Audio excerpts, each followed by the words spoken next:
is a unique kind of privilege not afforded to everyone. I've done youth ministry in various settings on and off since 2009. Yes, that is 17 years of my life. And yes, my back does hurt a little more now that I've said that. One of the privileges of working with young people is that they will surprise you. There's rarely a dull moment when working with youth. Language changes, they make unpredictable choices, and they ask the most wild of questions. To be fair, language changes all the time. It adapts with the times. Youth happen to accelerate that change. Perhaps to catch some of you up on some of these changes, here are a few examples of what you might hear from some youth. Yo, Josh just ate and left no crumbs. Tell me honestly, chat, am I cooked? Yo, that pizza is bus. I'm gonna phantom tax those waffle fries. 6, 7. Hold on, let him cook. This playlist is fire. Lunch was kind of mid today. I'm gonna stretch for this one, y'all. Ready? On God, no cap, that dude's got skibbity Ohio Riz and is my op for life. Honestly, I am both embarrassed and proud that I can translate that last sentence for you. The language alone is enough to keep you on your toes. But they also make wild and unpredictable choices, like playing ping pong with shoes and beach balls, or making a group chat called Josh's Special Group, making way too many cult jokes while being way too close to Waco, Texas. Youth ministry is playing Mafia in a church basement in Alamosa. Youth ministry is listening to the Hamilton soundtrack again and again. Yes, in 2026, that is still a thing. Youth ministry is picking up trash off the floor in the dwelling place. Youth ministry is stacking chairs. It's using checks and some kind of juice for communion at La Forêt. Youth ministry is pizza and dance parties and trips in a van and movie nights and late night theological chats in a church gym and so much more. Youth ministry is having real conversations with young people who crave a safe space to ask meaningful questions. Questions like, if someone is struggling with addiction, how can you break free?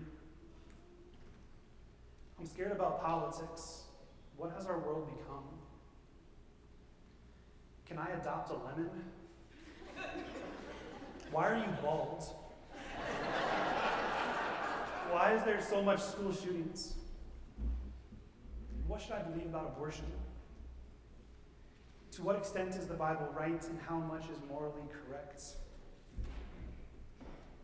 Those are all very real questions that have been asked and discussed in youth faith formation over the course of this year. One of my fundamental rules in our youth ministry, a phrase that I have uttered to our youth more times than I could count, and a phrase I assume some of them could quote right now, that every sincere and honest question deserves a sincere and honest response. I've worked very hard to create environments where everyone belongs, where all questions, ideas, curiosities, doubts, wonderings, everything belongs. I've worked hard to make a space safe enough where everyone feels included, in a space that is brave enough for everyone to be free to share. I'm proud of our youth ministry because it's not just a place to play and have fun. It's a place where we can tackle very real issues that are facing these young people. And you would be shocked at the profound wisdom offered by our youth. Lectures don't take place over there. Everything is a discussion, a conversation, where youth take ownership by offering their wisdom to their peers and to the adults in the room. It truly is a privilege to be able to work with youth and to glean their wisdom. There are volunteer opportunities to work with youth. If you want to, reach out to me. In fact, I'm going to need some help in a couple of weeks. In some weeks following that, I'll be reaching out to you if you don't reach out to me first. So just email me, josh@fcucc.org. The lectionary text today happened to fit perfectly with the theme that youth wanted to focus on. When I asked the youth what the theme should be, I got two answers. Nature and the government sucks.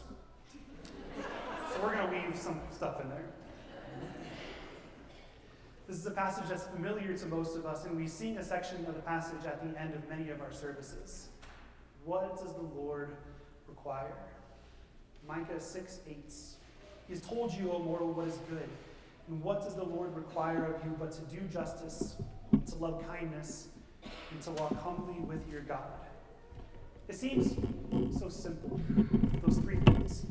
Do justice, be kind, be humble. But it really is far from simple. First, do justice. And the word do here is important. It doesn't say care about injustice. It doesn't say to hope for injustice or to pray for injustice. No, it is to do justice. Let me tell you, these youth are really tired of thoughts and prayers. The oft-spoken phrase on social media and in interviews of thoughts and prayers are seemingly empty words for them. These young people have to go to school on a daily basis, knowing that a school shooting is a possibility.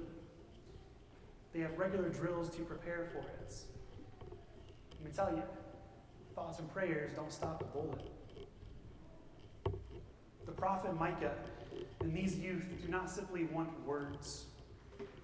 They want action, to be doers of justice. And justice looks like so many different things. It looks like showing up to the school board meeting, like bringing a casserole to someone grieving, like calling senators, like boycotting businesses, like supporting immigrant-run businesses, like having a conversation with youth, like advocating for just legislation, like playing with your toddler while the world is burning, like having a meal with family, like dancing, like so many things. To do justice is to be intentional about the actions that you take to make this world a better place. It's got to be more than words.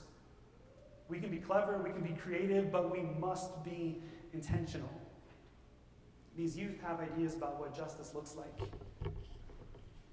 So, I assume many of you do too. So let's work together.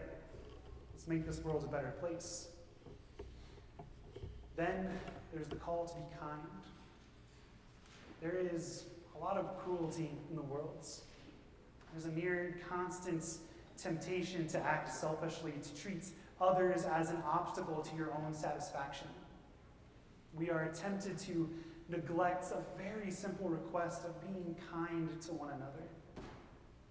When we reduce each other to simple objects, incapable of complex or critical thoughts, or just a sack of meat with strings of ideas, we fail to see the humanity in each other.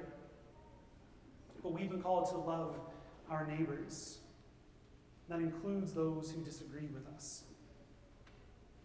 Every person deserves to be treated kindly and with as much grace as we can offer.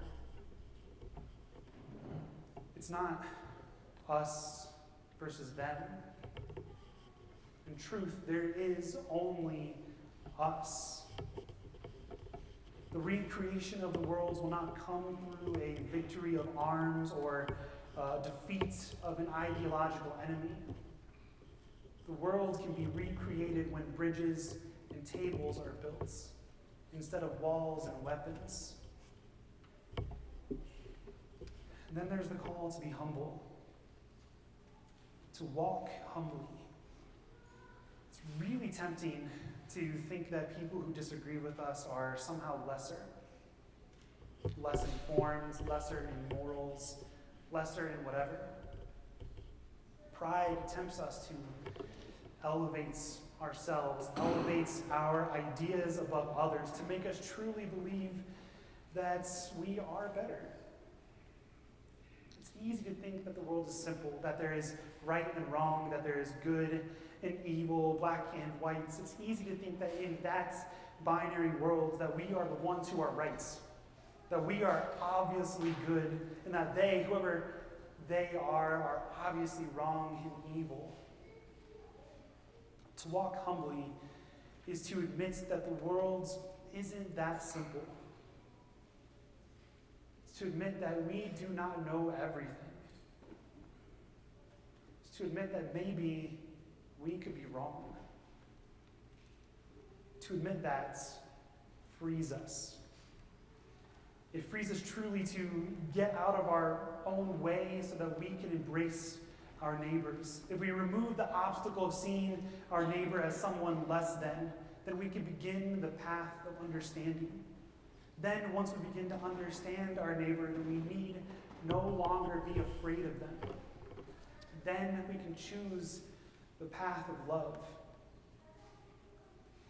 So what does the Lord require? Do justice, to love kindness, and to walk humbly. Simple, yet it asks everything of us. We've got to consider the cost of these three requests, these callings from the divine. Are we truly prepared to pursue this kind of life? I hope so.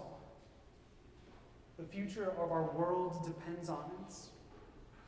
And if we hope to help make a world worthy of these youth, we must consider these things of the utmost importance. When we sing later, what does the Lord require? I hope you hear those words in a new light. May they be an invitation to live in a new way, not just words that we sing. May they be an invitation to live better and to make a world safe for everyone.